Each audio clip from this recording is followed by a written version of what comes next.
चलिए, तो पिछली क्लास में हमने कौन-कौन से कॉन्सेप्ट पढ़े थे या फिर कौन-कौन से कॉन्सेप्ट देखे थे? सबसे पहले हमने देखा था संख्या रेखा पर बिंदु को दर्शाना या फिर किसी भी संख्या को संख्या रेखा पर कैसे दर्शाते हैं। तो जल्दी से देख लेते हैं क्या होती है संख्या रेखा?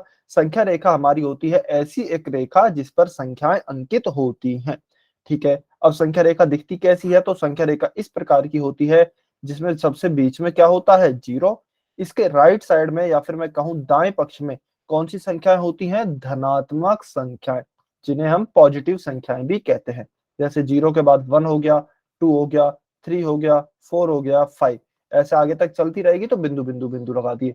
और यहाँ पे इधर की साइड कौन सी संख्याएं होती हैं? ऋणात्मक संख्याएं यानी कि नेगेटिव नंबर्स, जैसे कि -1, -2, -3, -4 एटसेट्रा।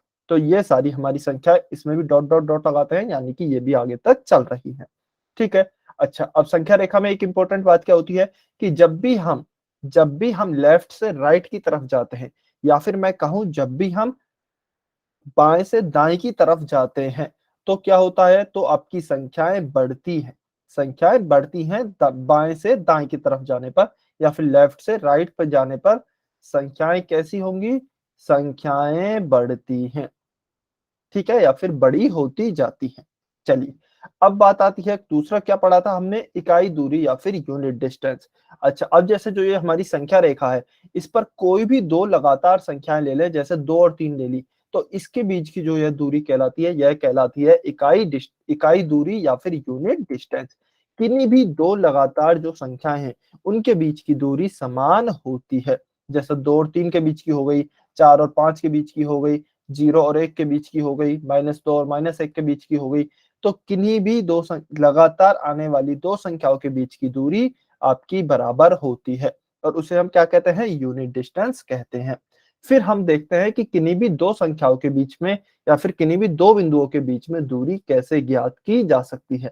तो मान लीजिए मुझे 5 और -1 के बीच में दूरी ज्ञात करनी है, तो मैं कैसे ज्ञात करूंगा? या तो मैं ऐसे ज्ञात कर सकता हूं, देखिए 5 यहाँ पर है, पहले यह अंकित किया, -1 कहाँ पर है? यहाँ पर है, यह अंकित किया। तो मैं देख लेता हूँ कितनी कितनी बार मुझे इकाई दूरी तय करनी पड़ेगी।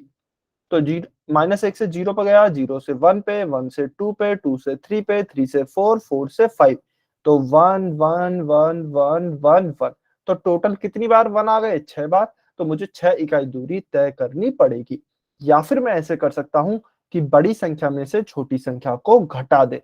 तो 5 में से मैं -1 को घटाता हूँ, तो 5 माइनस -1, तो 5 माइनस और माइनस क्या हो जाएगा? +1। 5 + 1 क्या हो गया? 6। तो यह क्या हो जाएगा? 6 इकाई दूरी। क्या हो जाएगा? 6 इकाई दूरी हो जाएगी 5 और -1 के बीच में, ठीक है। इस प्रकार से हम किन्हीं भी दो बिंदुओं के बीच की दूरी को निकाल सकते हैं, ठीक है। उसके बाद हमने क्या पढ़ा था? क्षैतिज और ऊर्ध्वाधर रेखाएं। तो क्षैतिज रेखाएं कौन सी होती हैं? जो हमारे धरती से 0 डिग्री का कोण बनाती हैं, वह कहलाती हैं हमारी क्षैतिज रेखाएं, यानी कि जो धरती के समांतर होती हैं इस तरीके से, ठीक है। और ऊर्ध्वाधर रेखाएं क्या होती हैं? ऐसी रेखाएं जो धरती से 90 डिग्री का कोण बनाती हैं, जो सीधी खड़ी हुई होती हैं इस तरीके से, वह कहलाती हैं ऊर्ध्वाधर। तो ये रेड वाली हमारी कौन सी रेखा हो गई? यह हो गई ऊर्ध्वाधर। और ब्लैक वाली हमारी कौन सी रेखा हो गई? यह हो गई हमारी क्षैतिज रेखा, ठीक है। उसके बाद हमने कुछ रेखाओं के प्रकार देखे थे। तो मुख्यतः 3 प्रकार की हमारी रेखाएं होती हैं। सबसे पहले समांतर रेखाएं। समांतर रेखाएं कौन सी होती हैं? ऐसी रेखाएं जो कभी भी एक दूसरे को प्रतिच्छेद नहीं करती हैं, चाहे हम उन्हें कितना भी आगे बढ़ा लें, जैसे कि यहाँ पर दिखाया गया है। तो समांतर रेखाओं को या तो एक एरो से दर्शा सकते हैं या फिर एक की जगह 2 एरो इस प्रकार से भी लगे हो सकते हैं। तो इसका मतलब है ये दोनों रेखाएं समांतर रेखाएं हैं। इन्हें लिखते कैसे हैं? मान लीजिए ये ए बी रेखा है, ये पी क्यू रेखा है। तो मुझे समांतर रेखाओं को दर्शाना है तो कैसे लिखूंगा? ए बी, 2 लाइंस इस तरीके से, और पी क्यू। तो ए बी पैरेलल है या फिर समांतर है पी क्यू रेखा के, ठीक है। यह हो गई आपकी समांतर रेखा। उसके बाद आती है आपकी प्रतिच्छेदी रेखाएं। ऐसी रेखाएं जो कि एक दूसरे को कट करती हैं या फिर प्रतिच्छेद करती हैं, वह कहलाती हैं प्रतिच्छेदी रेखाएं। उदाहरण के तौर पर बात करें तो मान लीजिए यह एक रेखा है, दूसरी रेखा यह है। तो एक रेखा यह हो गई, चलिए इसे कुछ अलग नाम दे देते हैं, एम एन और सी डी, तो MN और CD एक दूसरे को इस बिंदु पर प्रतिच्छेद कर रही हैं, तो यह होंगी आपकी प्रतिच्छेदी रेखाएं। ठीक है। उसके बाद लास्ट हमारी आती हैं लंबवत रेखाएं। अब लंबवत रेखाएं क्या होती हैं? ऐसी रेखाएं जो कि प्रतिच्छेदी हों और एक दूसरे को कितने डिग्री के कोण पर काटें? 90 डिग्री के कोण पर। तो वह कहलाती हैं आपकी कौन सी रेखाएं? लंबवत रेखाएं। जैसे कि यहाँ पे बात करें AB और ये मान लीजिए PQ। ये AB है, या फिर एक मिनट इसको मैं यहाँ लिख देता हूं। एक रेखा यह है AB और एक रेखा यह है PQ। PQ। तो AB और PQ दोनों आपस में एक दूसरे पर कितने डिग्री का कोण बना रही है? 90 डिग्री का कोण बना रही है। तो ये हमारी लंबवत रेखाएं होंगी। और लंबवत रेखाओं को किस प्रकार से प्रदर्शित किया जाता है? AB और एक उल्टा T बनाएंगे और PQ। उल्टा T क्या दर्शाता है? उल्टा T इस 90 डिग्री के कोण को दर्शाता है। ठीक है। तो ये सब कुछ डिस्कस हमने पिछली क्लास में किया था। काफी सारे क्वेश्चंस भी सॉल्व किए थे इस पर। क्या सभी को यहां तक समझ में आया? जल्दी से वाई और अन लिख कर बताइए। क्या यहां तक क्लियर है सभी बच्चों को? अच्छा बेटा, पुराने बच्चे क्यों नहीं जुड़े हैं? जो बच्चे अभी जुड़े थे वो क्यों नहीं जुड़े हैं? रोहित खन्ना की आईडी से जो स्टूडेंट है, एक पूज्य राजेश्वरी की आईडी से जो स्टूडेंट है। अच्छा, कोई एक बार मैसेज करेगा उन बच्चों को। हाँ जी, विकास कालवा की आईडी से जो स्टूडेंट है। आपने हैंड रेस किया है, कुछ कहना है क्या? अच्छा, कोई भी स्टूडेंट एक बार इनको मैसेज करेगा क्या, इन बच्चों को? ये रेगुलर आते हैं। विकास खन्ना की आईडी से, सॉरी रोहित खन्ना की आईडी से। रोहित खन्ना की आईडी से जो स्टूडेंट जुड़ते हैं, यदि आपको पता है तो। और एक पूज्य राजेश्वरी की आईडी से जो स्टूडेंट जुड़ते हैं। अच्छा ठीक है, वो तो जुड़ गए हैं। अच्छा, पूज्य राजेश्वरी की आईडी से कौन स्टूडेंट जुड़ते हैं, नाम पता है क्या किसी स्टूडेंट को? मैं ग्रुप में मैसेज कर देता हूँ। हाँ, क्या नाम है? अनम्यूट करके बता दीजिए बेटा। ठीक है। राखी है ना?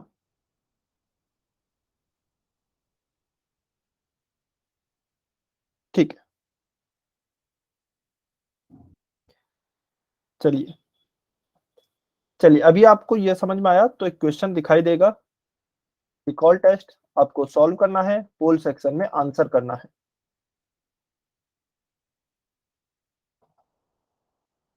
सभी बच्चे आंसर करेंगे। बहुत ही आसान क्वेश्चन है, ध्यान से पढ़ेंगे पहले। अच्छा, अभी आप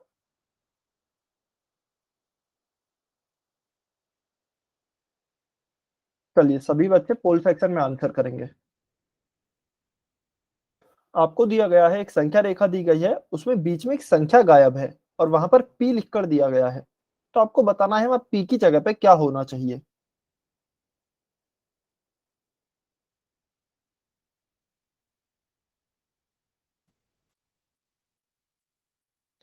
रोहित खन्ना की आईडी से जो स्टूडेंट हैं, बेटा आप क्लास छोड़कर नहीं जाएं। अच्छा, हो सकता है उनका नेटवर्क इशू हो। चलिए, बाकी के सभी बच्चे क्वेश्चन सॉल्व करेंगे। दी गई संख्या रेखा में पी का मान क्या है?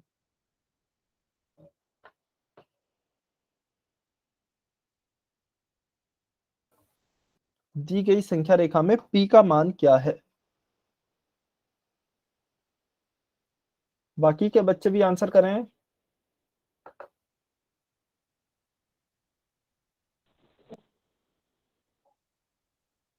Last 15 seconds.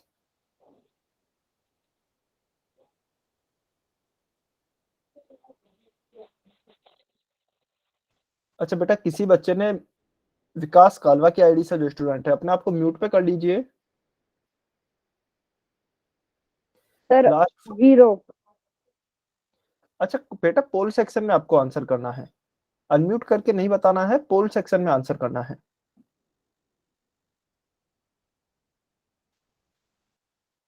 लास्ट 5 सेकंड और वेट कर रहे हैं। 5, 4, 3, 2, 1। Times up. चल, तो देखिए इसमें हमें क्या दिया गया है, आप सभी को पता है कि यहाँ पर ऋणात्मक संख्या शुरू हो रही है, -1, -2। यहाँ से धनात्मक शुरू हो रही है, बीच में पी है। तो बीच में क्या आता है आपको पता है, धनात्मक और ऋणात्मक संख्याओं के बीच में 0 आता है। तो p की जगह पे क्या होगा, 0 होना चाहिए। तो p का मान हमारा 0 होगा। तो ऑप्शन ए हमारा सही उत्तर है। ठीक है, तो इसका आंसर तो हो गया ऑप्शन ए। बहुत ही आसान क्वेश्चन था। चलिए अब हम पढ़ते हैं तल में बिंदु आलेखों का परिचय यानी कि इंट्रोडक्शन ऑफ ग्राफ्स।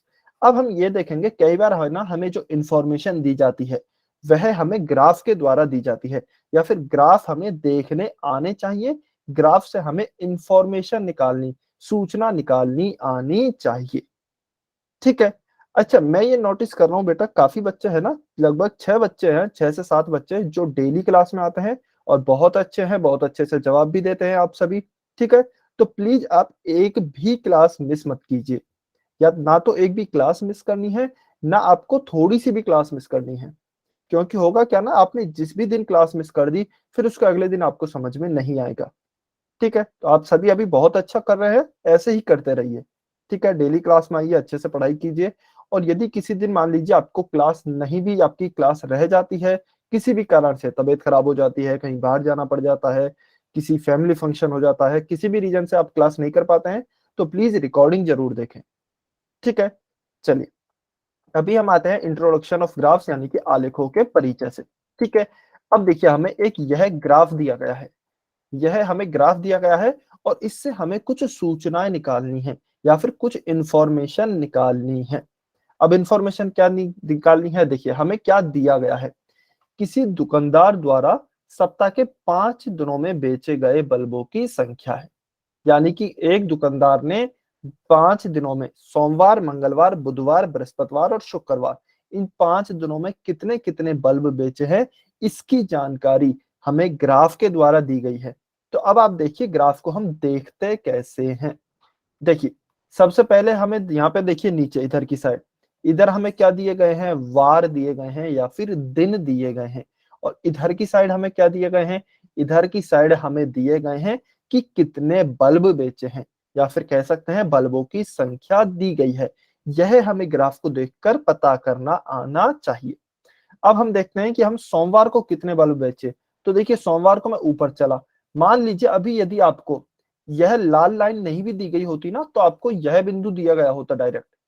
डायरेक्ट यदि आपको यह वाला बिंदु भी दिया गया होता तो आप कैसे देखते, पहले सोमवार पे देखे तो सोमवार पे सीधे ऊपर गए, सोमवार पे एक लाइन खींची सीधी सीधी जो ये लाल रंग से दर्शाई गई है। ठीक है, यहाँ पे गए और यह बिंदु कहाँ पे टच कर रहा है, इस 40 के आगे टच कर रहा है। तो हम इस तरीके से लाइन खींचेंगे, यहाँ पे इस बिंदु की सीधी एक हॉरिजॉन्टल लाइन खींची, या फिर हम कह सकते हैं एक क्षैतिज रेखा खींची। ठीक है, और एक वर्टिकल रेखा खींची। क्या करेंगे, सबसे पहले एक बिंदु को पकड़े, बिंदु पर एक क्षैतिज रेखा खींचे और एक वर्टिकल यानी कि ऊर्ध्वाधर रेखा खींचे। यह कहां पर मिल रही है, यह सोमवार पर मिल रही है और यहाँ पर 40 पर मिल रही है।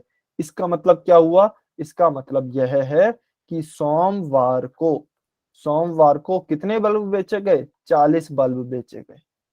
ठीक है, चलिए अब दूसरी हम देखते हैं। इसी तरीके से एक और बिंदु यह दिया गया है, इस बिंदु पर भी सेम करेंगे, एक क्षैतिज रेखा खींचेंगे, यह खींच ली यहाँ बिंदु तक, और जहां पे यह रेखा मिल जाती है उससे नीचे आ जाए एक वर्टिकल रेखा खींच दे।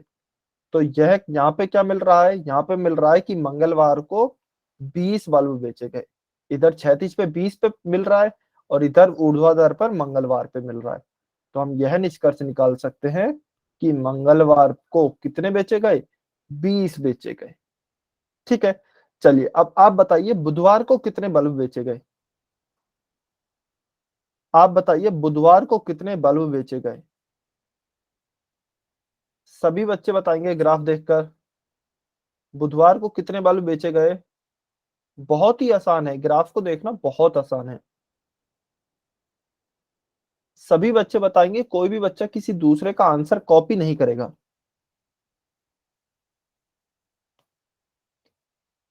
दो बच्चे और हैं, एक स्टूडेंट और है, आप भी आंसर करें। ठीक है, हाँ बहुत बढ़िया, वेरी गुड, सभी का आंसर बिल्कुल सही है। कौन सा बिंदु है, देखिए बुधवार कहा गया है ना, तो मैं बुधवार पे एक वर्टिकल लाइन खींचता हूँ सीधी सीधी ऐसे, मुझे अच्छा थोड़ी टेढ़ी हो गई है, ये इस तरीके से, फिर मुझे यह वाला बिंदु मिल गया। ठीक है, यह बिंदु मिल गया, तो इससे मैं क्या करूंगा, एक क्षैतिज रेखा खींचूंगा। कितने पे मिल रही है, 50 पे मिल रही है। तो इसका मतलब हमारी बुधवार को कितनी हो जाएंगे बल्ब? 50।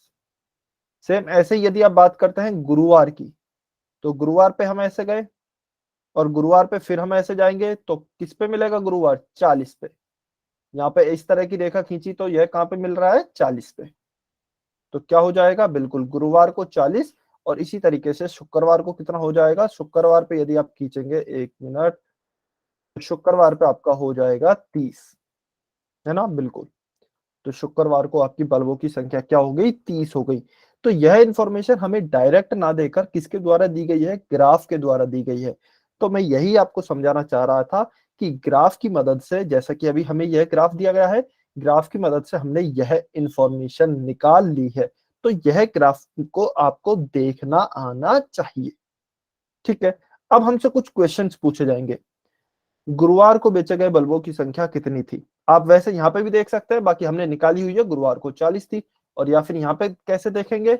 गुरुवार को देखना है तो गुरुवार देखा, इस पे हमने एक वर्टिकल लाइन खींची, इस बिंदु पर मिल रही है, इस बिंदु से क्षैतिज लाइन खींच देंगे तो 40 हो जाएगी। कितनी हो गई है? 40 हो गई है। तो गुरुवार को बेचे गए बल्बों की संख्या 40 है। ठीक है, फिर अगला क्वेश्चन देखते हैं। दुकानदार द्वारा किस दिन सबसे अधिक बल्ब बेचे गए हैं? तो देखिए, आप डायरेक्ट देख सकते हैं, बल्बों की संख्या यहाँ पर है, सबसे ज्यादा बल्ब किस दिन है? 50। तो हम यहाँ पर 50 पे लाइन खींचते हैं, 50 पे लाइन खींची, 50 पे मैं किस बिंदु पे मिल रहा हूँ? इस बिंदु पे, बुधवार को। तो हम क्या कहेंगे कि बुधवार को सबसे ज्यादा बल्ब बेचे गए। हाँ जी, वेडनेसडे को। ठीक है, कैसे देखा है दोबारा से समझेंगे। सबसे पहले हमें ये पूछा है दुकानदार द्वारा किस दिन सबसे अधिक बल्ब बेचे गए। तो मुझे ये तो पता है कि सबसे अधिक बल्बों की संख्या कौन सी है? 50 है। तो मैं इस पर एक क्षैतिज लाइन खींच देता हूँ, इस पॉइंट पर यहाँ पे मिल गया है ये। तो फिर यहाँ से क्या करूंगा? एक ऊर्ध्वाधर लाइन खींच दूंगा। तो यहाँ बुधवार को सबसे अधिक मेरे बल्ब बेचे गए हैं। ठीक है, चलिए, पूरे सप्ताह में बेचे गए बल्बों की संख्या ज्ञात करें। तो पूरे सप्ताह में कैसे निकालेंगे? हर एक वार को निकाल लें कितने कितने बल्ब बेचे गए हैं और उन सभी को जोड़ देंगे। तो हमने पहले ही निकाले हुए हैं कितने कितने बल्ब बेचे गए हैं, हमने लिखे हुए हैं ना। सोमवार को 40, मंगल को 20, बुधवार को 50, गुरु को 40, शुक्र को 30। तो इनको टोटल आप जोड़ दें, 40 और 20 60, 60 और 50 110, 110 और 40 150 और 30 180। कुछ नहीं किया, बस पांचों दिनों के बल्बों को जोड़ दिया, तो पूरे हफ्ते में 180 बल्ब मेरे बेचे गए हैं।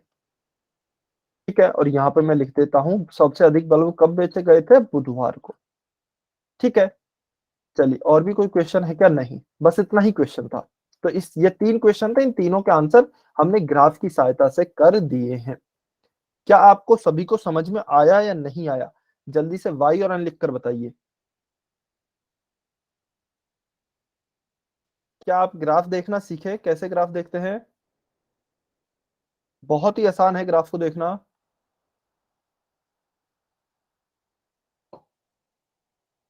अच्छा, रोहित खन्ना की आईडी से जो स्टूडेंट हैं, हाँ बेटा आप शायद निकल गए थे। ठीक है, देखिए क्या होता है इस तरह के क्वेश्चंस में, है ना, यहाँ पे आपको इस तरीके से ग्राफ दिया जाता है और वहां से आपको कुछ इंफॉर्मेशन निकालनी होती है। मुझे यहाँ पर क्या ग्राफ दिया गया है? किसी दुकानदार द्वारा सप्ताह के 5 दिनों में बेचे गए बल्बों की संख्या। यानी कि एक दुकानदार है, बल्ब बेचता है, तो उसने हफ्ते में 5 दिन, सोमवार, मंगलवार, बुधवार, बृहस्पतिवार या फिर गुरुवार और शुक्रवार, इन 5 दिनों में कितने कितने बल्ब बेचे हैं, ये डायरेक्ट ना देकर मुझे ग्राफ के द्वारा दर्शाया गया है। अब मुझे इंफॉर्मेशन क्या निकालनी है? देखिए, मुझे पता करना है कि सोमवार को कितने बल्ब बेचे। तो मैं क्या करूंगा? सबसे पहले तो सोमवार पे जाऊंगा, सोमवार पकड़ा, इस पर एक सीधी लाइन खींच दूंगा, तो यह इस बिंदु पर मिल गया है, और इस बिंदु से मैं एक क्षैतिज लाइन खींच दूंगा। यानी कि आपको करना क्या है? अच्छा, वो मीटिंग ही छोड़ गए।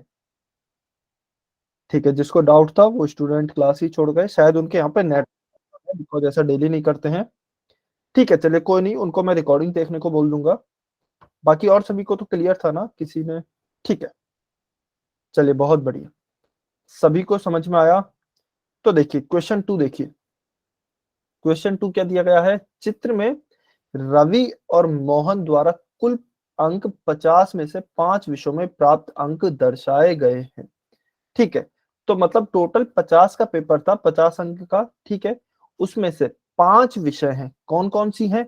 गणित, विज्ञान, हिंदी, अंग्रेजी और भूगोल, यह 5 विषय है। हर विषय का पेपर टोटल 50 नंबर का हुआ था। 2 बच्चों ने पेपर दिया था, एक तो रवि ने और एक मोहन ने। तो आपको दोनों के जो अंक हैं वह दर्शाए गए हैं, दोनों के अंक दर्शाए गए हैं। अब आपसे इस पर आधारित कुछ क्वेश्चंस पूछे जाएंगे, उनके आपको आंसर करने हैं। ठीक है, दोबारा से रिपीट कर रहा हूं। 5 आप जैसे आपके एग्जाम्स होते हैं ऐसे ही एक क्लास में एग्जाम हुए जिसमें 2 बच्चों ने पेपर दिए, रवि ने और मोहन ने। ठीक है, टोटल 5 विषयों के एग्जाम हुए और प्रत्येक एग्जाम कितने नंबर का दिया है हमें? 50 नंबर का दिया है। तो 50 में से दोनों बच्चों के किस विषय में कितने नंबर आए, यह हमें एक ग्राफ के द्वारा, यह जो ग्राफ दिया गया है इसके द्वारा दर्शाया गया है। ठीक है, अच्छा अब आप कहेंगे कि सर हमें कैसे पता लगेगा कि कौन सा ग्राफ किसका है? तो देखिए, रवि का ग्राफ क्या दिया गया है आपको यहाँ पर लाल रंग का। तो यह जो लाल लाइन आपको दिख रही है यह रवि की लाइन है। ठीक है, या फिर कह सकते हैं ये रवि के अंक है। जो ये बिंदु बन रहे हैं ना, एक तो यह बिंदु है, एक यह बिंदु है, एक यह है, एक यह है और एक यहाँ पर है। क्योंकि ये लाइन सीधी जा रही है तो नीले के पीछे छुपा हुआ है एक बिंदु यहाँ पर है। तो ये जो 5 बिंदु हैं यह रवि के हैं। कैसे पता लगा? हमें यहाँ रवि के बगल में लाल रंग से लाइन खींची कर दिखाई गई है। ऐसे ही मोहन के बगल में क्या दिया गया है? यह नीली लाइन खींचकर दिखाई गई है। तो ये जो 5 नीले बिंदु हैं यह मोहन के हैं, यह बिंदु आपके मोहन के हैं। ठीक है, इतना हमें पता लग गया है। चलिए अब हम क्या करते हैं, अब हम डायरेक्ट क्वेश्चंस पर आते हैं। अब हमसे क्या कहा गया है, रवि ने हिंदी विषय में कितने अंक प्राप्त किए? तो सबसे पहले हमें किसका निकालना है? रवि का। अच्छा, इसको मैं रवि का निकालना है। रवि के लिए हम लाल लाइन देखेंगे, तो हम लाल लाइन पे फोकस करेंगे। ठीक है, अच्छा पहले इधर ध्यान देंगे फिर अगले क्वेश्चन आप ही बताएंगे। तो सबसे पहले हमें रवि के लिए लाल लाइन किस विषय में? हिंदी विषय में। तो हम हिंदी को देखेंगे, हिंदी यह रहा। तो हम हिंदी पे ऊर्ध्वाधर लाइन खींचेंगे। कब तक खींचेंगे? जब तक कि यह लाल वाले बिंदु से टच नहीं हो जाए। लाल वाले से क्यों? क्योंकि हम रवि के लिए देख रहे हैं। यदि हमें मोहन के लिए देखना होता हिंदी में तो हम नीले वाले तक जाते, लेकिन अभी हम रवि के लिए देख रहे हैं तो लाल वाले तक गए। और यहीं पर ही लाइन क्यों खींची? क्योंकि हम अभी हिंदी के लिए देख रहे हैं। ठीक है, तो ये दिखा, ये यहाँ पर मिल गया। फिर यहाँ से एक क्षैतिज लाइन खींच दे। कितने नंबर आए? यह नंबर आए हैं 40। कितने नंबर आए हैं? टोटल 40 नंबर आए हैं। तो रवि ने हिंदी विषय में कुल 40 अंक प्राप्त किए हैं। ठीक है, समझ में आया? किसको नहीं आया वो बता दे जल्दी से एन लिख के। किसको समझ में नहीं आया वो बता दे।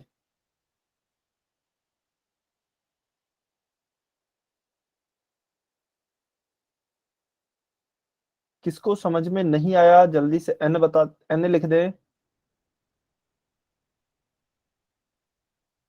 सभी को आ गया है? बहुत बढ़िया, वेरी गुड। चलिए, अच्छा ये बहुत अच्छा क्वेश्चन है, ये आप सॉल्व करके बताइए दूसरे नंबर का। रवि और मोहन द्वारा गणित में प्राप्त अंकों का अंतर क्या है? यानी कि दोनों के आप नंबर निकालेंगे, उनका डिफरेंस कर दें, उनको घटा दें, बड़े में से छोटा, तो कितना आंसर आना चाहिए?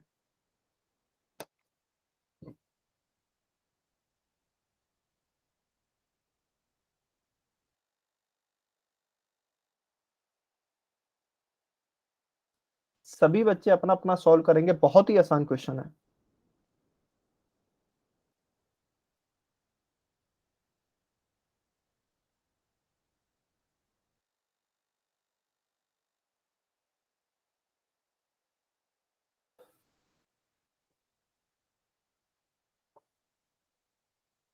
ओके, बहुत बढ़िया, वेरी गुड। तो देखिए, सबसे पहले तो किसकी बात हो रही है? गणित के अंकों की बात हो रही है। गणित ये रहा, यानी कि मेरी जो ऊर्ध्वाधर लाइन खींचेंगी वो गणित पर खींचेंगी। मुझे रवि के भी चाहिए, मुझे मोहन के भी चाहिए।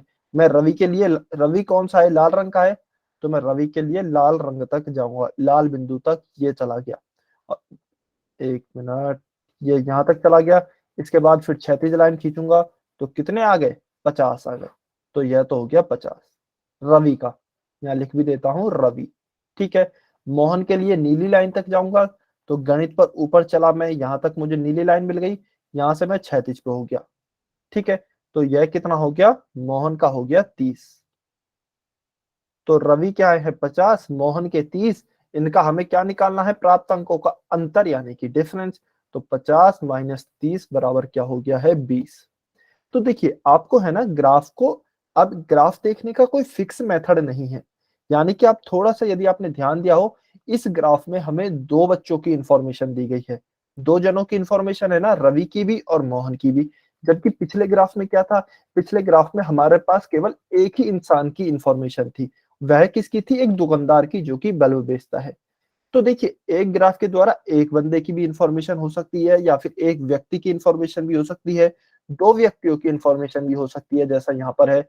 और मान लीजिए यदि मैं एक लाइन और खींच दूं, इस तरीके से मान लीजिए मैं एक और लाइन खींच दूं, ये हो गई है, इसके बाद यह हो गई है, इसके बाद यह हो गई है, इसके बाद यह हो गई है।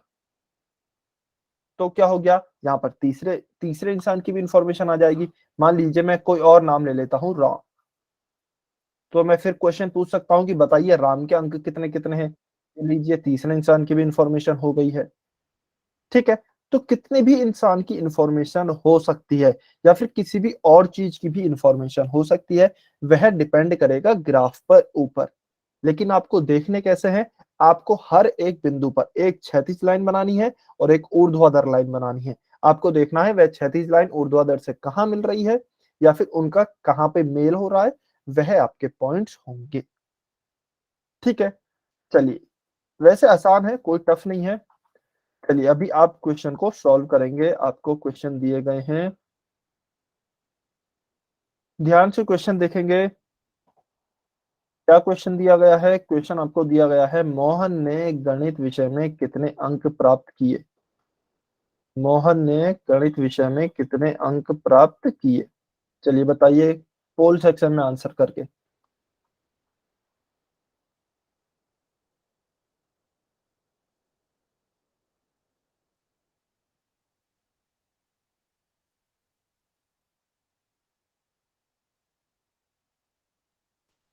मोहन ने बताना है गणित विषय में कितने अंक प्राप्त किए हैं। बेटा जल्दबाजी में गलती नहीं करें, बहुत आसान क्वेश्चन है, अभी हमने बता भी दिया है इनफैक्ट। तब हमने दोनों के आंसर का डिफरेंस निकाला था, तब हमने यही क्वेश्चन भी तो सॉल्व किया था। ध्यान से आंसर कीजिए, जल्दबाजी में गलती नहीं करें।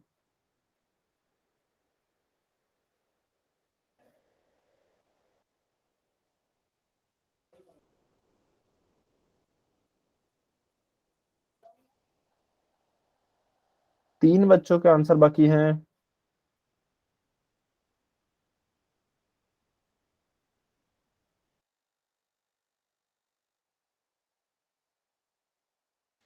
तीन बच्चों के आंसर बाकी हैं, जल्दी से आंसर करें।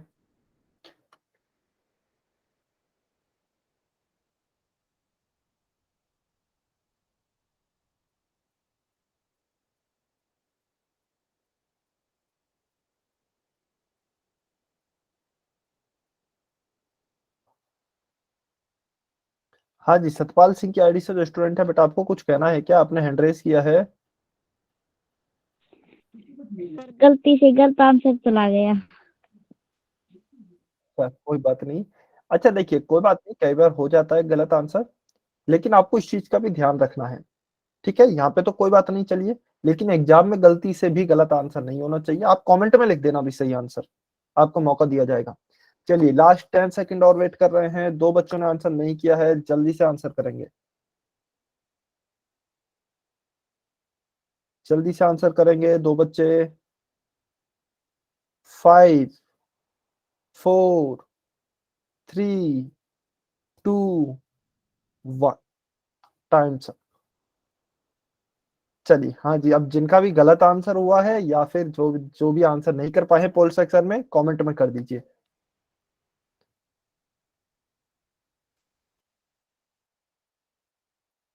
हाँ जी, सतपाल सिंह की आईडी से जो स्टूडेंट है, बेटा क्या आंसर है बताइए कमेंट में। ठीक है, वेरी गुड, बहुत बढ़िया, बहुत अच्छे। क्या निकालना है, मोहन का निकालना है, गणित का निकालना है। तो गणित पर गए, मोहन का मतलब है नीला रंग, तो हमें नीला रंग देखना है। तो गणित पर हम एक ऊर्ध्वाधर लाइन खींचेंगे, ऊपर चलेंगे, कहाँ तक चलेंगे, नीले रंग तक। क्यों, क्योंकि हमें मोहन का निकालना है। नीला रंग मिल गया, यहाँ से हम एक क्षैतिज लाइन खींचेंगे हॉरिजॉन्टल, तो कितने पे मिल रही है? 30 पे मिल रही है। तो इसका मतलब मोहन के मार्क्स कितने होंगे? Option B 30। बिल्कुल 30 नंबर आए हैं मोहन के 50 में से। चलिए क्वेश्चन नंबर 128 सॉल्व करें, पोल सेक्शन में आंसर करें। इस बार गलती से आंसर नहीं करें। रवि ने किस विषय में 40 अंक प्राप्त किए हैं? बताइए। रवि ने 40 नंबर प्राप्त किए हैं किसी विषय में, किस में प्राप्त किए हैं?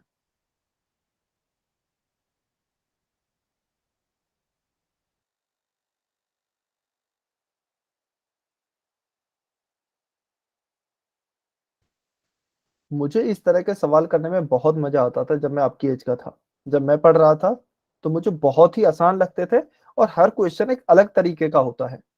और सबसे बड़ी बात है, आंसर हमारे सामने ही होता है, बस हमें ढूंढना होता है।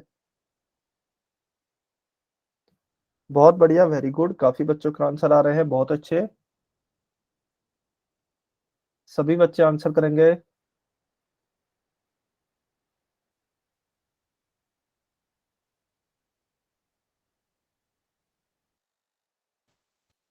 वेरी गुड, बहुत बढ़िया, लास्ट दो बच्चों के आंसर बाकी हैं।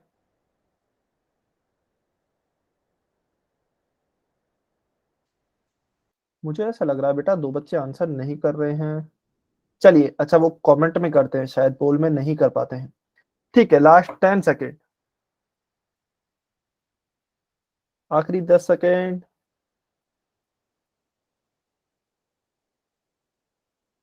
5, 4, 3, 2, 1, टाइम्स अप। चलिए, जो भी बच्चे पोल सेक्शन में नहीं कर पाए हैं कमेंट में आंसर कर सकते हैं।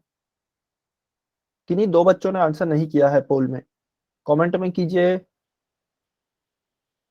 ओके, ठीक है। एक और स्टूडेंट जिसने आंसर नहीं किया है।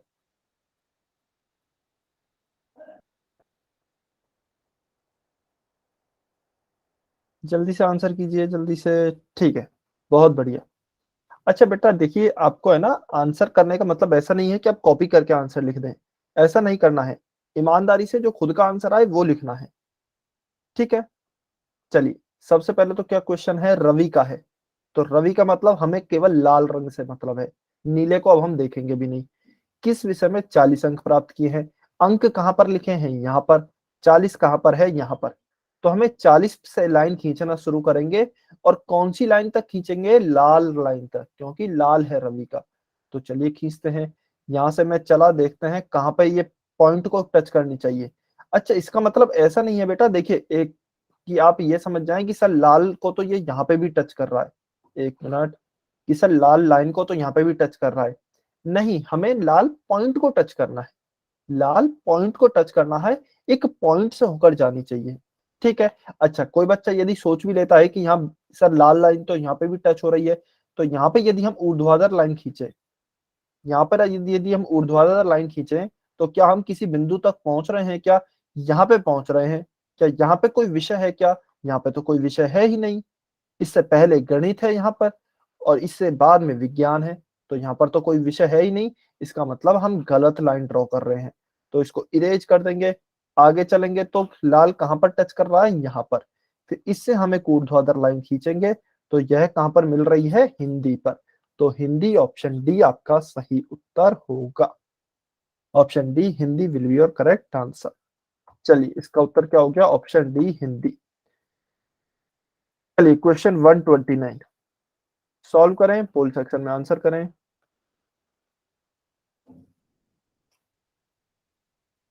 सभी बच्चे आंसर करेंगे।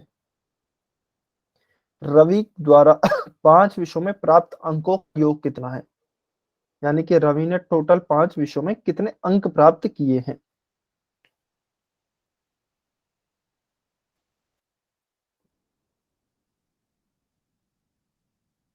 पोल में बताइए।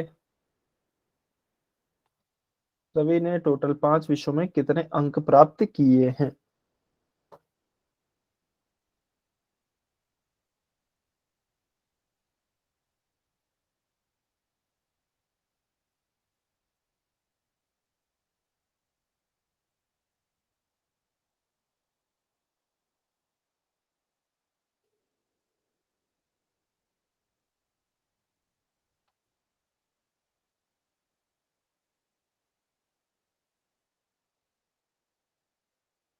सभी बच्चे सॉल्व करेंगे, पोल सेक्शन में आंसर करेंगे।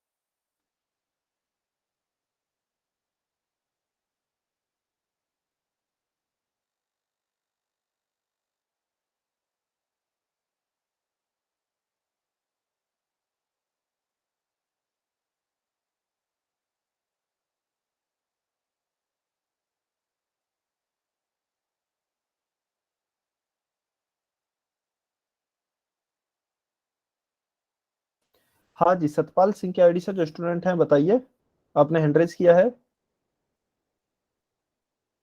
फिर से गलत आंसर कर दिया क्या आपने? सर इसमें 140 तो है ही नहीं। अच्छा, तो ऑप्शन सारे गलत हैं क्या? एक बारी मैं देख लेता हूँ। रवि नो। का जो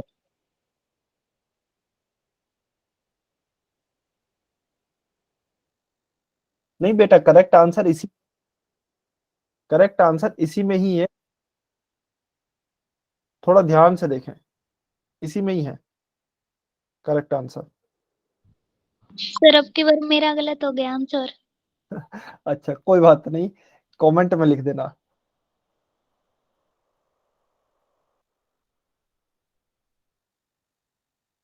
ध्यान से आंसर किया कीजिए, इसलिए मैं कहता हूं आप आराम से आंसर करें। चलिए सभी बच्चे आंसर कीजिए जिन्होंने भी आंसर नहीं किया है।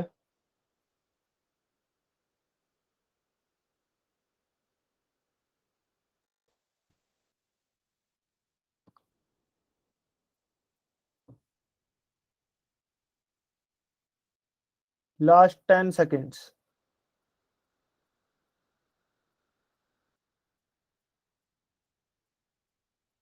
5, 4, 3, 2, 1। टाइम्स। चलिए, जिनका भी गलत हुआ है आंसर या जो भी पोल सेक्शन में नहीं कर पाए हैं, कमेंट में कर दीजिए जल्दी से। ओके ठीक है। 290। 290 तो ऑप्शन ही नहीं है। 190 लिखना चाह रहे होंगे शायद आप, या 290 ही है? एक बार दोबारा लिख के बताइए। विकास कालवा की आईडी से स्टूडेंट है। 290। ओके।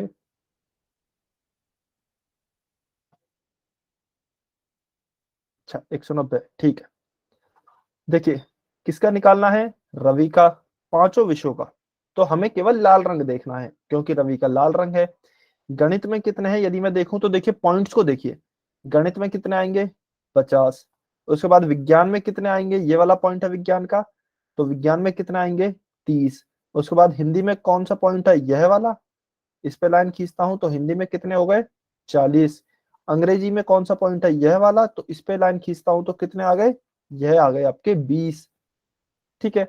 उसके बाद भूगोल में देखिए, भूगोल में कहीं आपको पॉइंट ही नहीं दिख रहा होगा। जो एक स्टूडेंट बोल रहे थे ना 140, लेकिन आप ध्यान से देखिए बेटा, ये वाली लाइन जा रही है, ये वाली लाइन जा रही है और ये यहां तक जा रही है। तो इसका मतलब क्या है? भूगोल का जो पॉइंट है वह इस नीले पॉइंट के पीछे छुपा हुआ है। तो भूगोल वाला पॉइंट ये है। और भूगोल में भी कितने ही नंबर आएंगे? यहां से यदि मैं हॉरिजॉन्टल लाइन खींचूंगा तो 50 नंबर ही भूगोल में भी आएंगे। तो 50 दो में आ रहे हैं। किस किस में? एक तो गणित में और एक भूगोल में। तो चलिए मैं ऐड करता हूं, गणित के 50, उसके बाद विज्ञान में 40, उसके बाद हिंदी में 30, उसके बाद अंग्रेजी में 20, उसके बाद भूगोल में दोबारा से 50। ठीक है। तो यदि आप इनको ऐड करेंगे तो देखिए 50 और 50 100, 100 और 40 140, और 30 170, और 20 190। तो ऑप्शन ए आपका सही उत्तर होगा। Option A will be your right answer. Clear है? समझ में आया? जिसको नहीं आया जल्दी से एन लिख दे।